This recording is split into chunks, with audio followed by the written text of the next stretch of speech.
महीने तक रस्सियों से लटकते रहते। इतनी ऊंचाई पर चलती तेज हवाओं में अक्सर टेबल रहना मुश्किल हो जाता था। इसीलिए अक्सर वो रात को या शांत हवा होती तब काम करते थे। जैसे जैसे गुंबद और मीनारें पूरी होती गई, अंदर का अद्भुत संसार भी आकार लेता गया।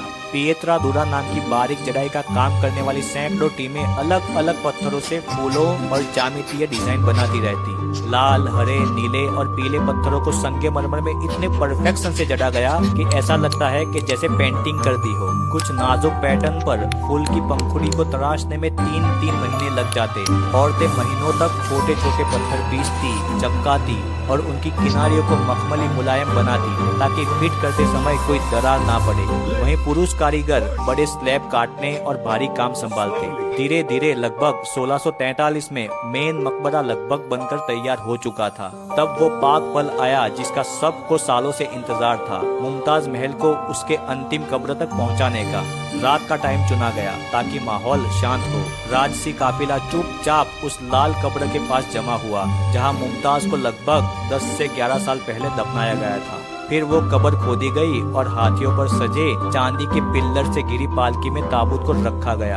आगे आगे मशाल लेके सैनिक चलते रहे, उसके पीछे लोग कुरान पढ़ते और बीच में धीमी चाल से चलता वो ताबूत। ऐसा नजारा मानो पूरा माहौल गमगीन था। ताजमहल के अंदर पहले से मोमबत्तियां जलाई गई थी और गुलाब की पंखुड़ियां बिखेरी गई थी। धीरे धीरे ताबूत को ताज के अंदर लाया गया और अंदर उतारा गया। काजी ने सूरा फातिहा पढ़ी और शाही उलेमा ने दुआएं की। शाहजहां उस रात खुद मौजूद नहीं थे, लेकिन उन्होंने अपने वजीर से कह कर रखा था कि उनकी ओर से पहली मिट्टी की परत डाली जाए। ये उनका प्यार का आखिरी सिंबल था। धीरे धीरे ताबूत को संगमरमर की बनी कब्रगाह में उतारा गया और ऊपर से पत्थरों की परतें सवार दी गई। उस पर खाली कब्र भी बनाई गई जिसे आज लोग देखते हैं, पर असली कब्र तो नीचे है। सालों साल तक काम चलता रहा। अब वो समय आ गया था। मेन डिजाइन पूरी होने लगी थी। सफेद संगमरमर के गुंबद और लाल पत्थरों के गलियारे, चारों ओर फैला चारबाग, सब मिलकर एक ऐसा नजारा बना रहे थे जिसे देखकर लोगों की सांसें थम जाती थी। लगभग 22 साल तक लगातार काम चलता रहा।